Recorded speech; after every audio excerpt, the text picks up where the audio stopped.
Distracted. Hello, everybody. It's Debbie Carberry here from debbiecarberry.com.au, and I was caught out and on the hop there. So, it's that time again for me to talk about relationships and things that go on in relationships that affect a lot of people. Tonight I'm going to be talking about a thing called reciprocity, which is give and take. You know, how much you give, how much you take. Do you give too much? Do you take too much? So that's what I'm going to talk about tonight.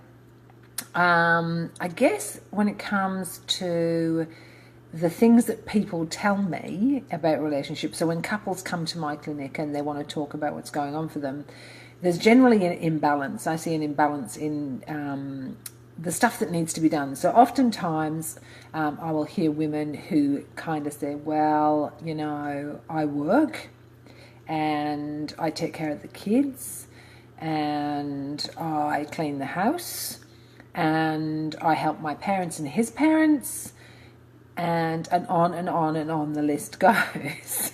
And usually the guy is sitting there with the expression that says, oh, help me please, I'm going to be annihilated, because you know, what she says then is, what do you do? And he kind of gulps a bit and says, well, I go to work and I do try to help around the place.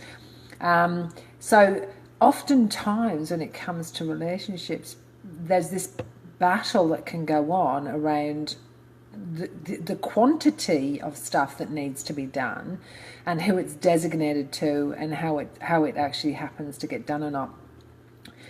In relationships, reciprocity is really important. So give and take is a really important part of any relationship. And we learn really early in life about how much we give, when we give, who we give to, what we expect in return. And that's all the stuff we learn with our parents and our primary care when we're really little.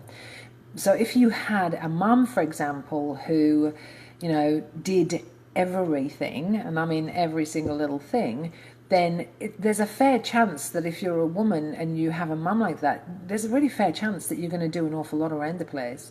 If you're a guy and your mum was like that, there's a reasonable chance that you are going to think that that is the norm for your relationships. You know, you weren't asked to help out. I guess what happens for couples is, you know, we all come with our preordained roadmap for how the relationship is supposed to unravel for us. And for some people, what happens is they go, that isn't what I wanted to do. I don't want to have to do all this stuff. I want to share it. Especially, like I said, if there's kids and work and home and other stuff on top of that, it can be a lot and it can be really overwhelming. When I notice couples, when they're coming, it's either there's a couple of dynamics. So generally speaking, there will be a giver, somebody who not just gives, but overgives, so does and does and does and does. There's a taker, so a person who is happy to receive. They sit back and they go, you know what, it's all right. This is all right. This is quite nice. And this person is happy to help me and do things for me, and that feels really good. And then there's the matcher, which I think is really interesting. And if you live with a matcher, it can be quite challenging because you can get a bit cranky. And that's the person who kind of goes, well, I did the washing, so I expect you to do the cleaning. I took the kids to swimming, so I expect you to take the kids to basketball. And the matcher can be really challenging because, you know, depending on what's in your load, matching can be really hard, and it can also lead to a fair bit of resentment. For a lot of couples that I work with, you know, the first and most important thing is to kind of lay out on the table what everybody's got to do. And I think until you have it all written down and in front of you, it's hard to know what everybody does. I think, you know, in my family, my partner probably doesn't know a lot about what I do day to day. But if you sit it down and put it on a piece of paper and you actually look at it and go, well, this is the whole sum of what we as a unit need to get done. Let's see where the allocation of time is put in this, and let's see what resources we have. And that basically looks, you know, if you've got a partner who works 6 a.m. to 8 p.m., then resource-wise, they're not probably going to be helping you much Monday to Friday. If you have small children, and you're at home, then, you know, for a lot of women, the expectation is that you will do it all, which is, you know, taking care of a child at home is a really hard job. It takes a lot of energy, effort, time. It can be exhausting, like really exhausting, taking care of little people. So getting it out on the table with your partner and actually going, okay, well, here's what we've got, let's divide it up, is helpful. Knowing what you do each and every day can be really helpful. I guess the other thing is, what's the motivation behind giving? So sometimes we just give from the bottom of our heart and we just want to, and it's really lovely. And it's, great for the people around you when you just, from your heart, you go, here you go. And there's no expectation in return for anything. Oftentimes in families, though, we give to receive something, even with our children, and especially with teenage children.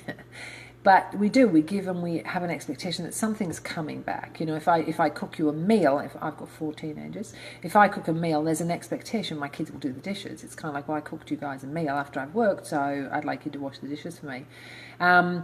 But if we give and we give and we give and we give, what can happen for some people is they start getting really, really, really resentful. So the giving doesn't come from this space of, I'm happy to do it. It comes from the space of, here you are, I'm really angry because I'm doing this again. No thanks for it. You're not helping me out. This isn't fair. But sometimes not spoken about, sometimes not really overtly sit down and go, well, let's have a chat about this because this is making me really cross. So over-giving in relationships is a really bad idea. If our partners or our kids think we are happy to do that, then they won't even notice until we spit it and get really mad. Most other people would just be going, oh, well, she just loves giving stuff. And, because she loves giving stuff, I want to just love her back by taking, But for some women, it's kind of like, well, hey, that isn't my plan. And I guess if you overgive, you have to be really mindful of what's going to come back at you or what's going to come in return. Is it going to be what you want? Or are the people around you not going to notice that you're overgiving? I think that the most important thing when it comes to give and take is there has to be a level of balance, and I think you can't expect it to sit like this. Like, you can't expect for there to be this level of balance all the time where you do this equal amount of stuff. And I think sometimes it's like this, when there are extra pressures in your family or in your relationship, you may take on more than the other person for a period of time, and then it may come back to a bit more like this, and then other times they have to do more while you're doing something else. And I think that is the most important thing. It's not static. It's not you do 50, I do 50. It's very fluid, and we have to kind of work with what's going on for our family and what we do, if we're balancing work and children and all the rest of it. I think some of the important things to remember to try and stay on top of it not becoming a big issue in your relationship is you guys need to sit down and have a chat.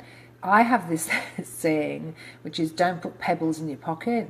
And what I mean by that is that some people store the resentment. So they won't say anything at the time. Maybe they don't like conflict. Maybe they don't want to have to raise the issue. So they hang on to it. And it's like putting a pebble in your pocket. And of course, what happens over time is your pockets get really full of resentment. And usually that's when there is fallout. It might be that you have a fight or an argument. It might be that there's anger and upset from your partner. It might be that you just point blank refuse to do anything else and you feel taken for granted. And then, sometimes women will actually go, okay, that's it, I'm done. I don't want to do this anymore. So putting pebbles in your pocket is not a good idea. Don't stick pebbles in your pocket. Resentment is not a good idea. If you are not happy with the level of stuff you are required to give in your relationship, sit down and negotiate with your partner. I think it's not romantic. It's not romantic to sit down and go, all right, let's have a look. What has to be done? Well, there's the cleaning of the house, the ironing, the cooking, the shopping, the childcare, and the list goes on and on. But if you can sit it all down and have a look at it together, and negotiate. What are you able to do? What are you not able to do? And I guess if you commit to do something, back it up and do it.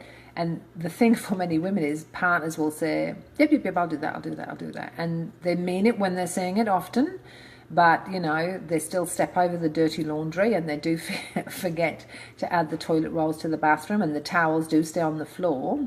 And I guess it's about holding your partner accountable, and saying, hey, you said you'd do this. This was something we sat down and we discussed. You said that you'd do it. I need you to actually step up and do it. For some people, even that doesn't work. And I guess then it's about sitting down and saying, okay, what are the alternatives? If you're saying you're going to help me, but you're not, what are our alternatives? What can we do to get some of this stuff done? And it might be hiring somebody to come in and help, or exchanging, something you can do for another parent, where you can exchange things like childcare, for example, and you might be able to exchange childcare with another parent, so that there's a chance to have a break. The other thing that's really, really seriously important when it comes to give and take is you've got to look after yourself. If we give and give and give and give until there's nothing left to give, we are resentful, angry, frustrated, and not really very nice to be around. So it's really important for you to look at taking some time out. And with women, I see this every single day. He won't make the beds like I do. He doesn't clean to the same degree as I do. I can't take a break with my friends. Who's going to take care of the kids? What will happen if I'm not there? I've had this said to me, and I've had some of those responses. And I guess the bottom line is to be able to say to yourself, it's okay if it's not good, and that it's good enough, maybe not to my standard, but good enough. If your kids make their bed and they're not perfect, but they're made, then that's great. It's one less chore for you to do. If your partner goes and gets the groceries, and maybe, it's not the stuff you would get, but it's enough to make the dinner, then that's good enough. And I guess it's really important for us to be able to step back and go, other people can do this. It's not just my job, and nobody else can do this the way I do it. So we have a very quiet Facebook Live tonight, which is fine. I guess I'll just wrap it up a bit and summarize what I've said. Give and take in relationships is really important, and when one person gives and the other person takes, it leads to massive resentment. If you're matching, if you're doing one for one, that can lead to an awful lot of animosity and anger between a couple. So it's really good to sit down and negotiate what needs to be done, and each person take responsibility for their part in what needs to be done. I am going to put in the link below here, in the comments below here, I'm going to put a link in there for a healthy relationship checklist. It gives you some ideas of the sorts of things you need to be doing in your relationship to keep it nice and healthy, and sort of suggest some of the things when it's not so healthy.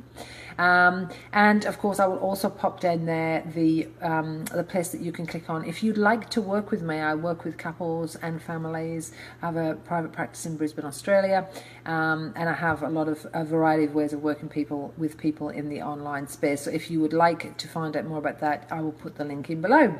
And that, my friends, is that. A nice, quick, easy in and out tonight. So thank you very much for joining me, and I will see you next week when I'm going to talk about why I do the work that I do. Thanks very much, everybody. Bye-bye.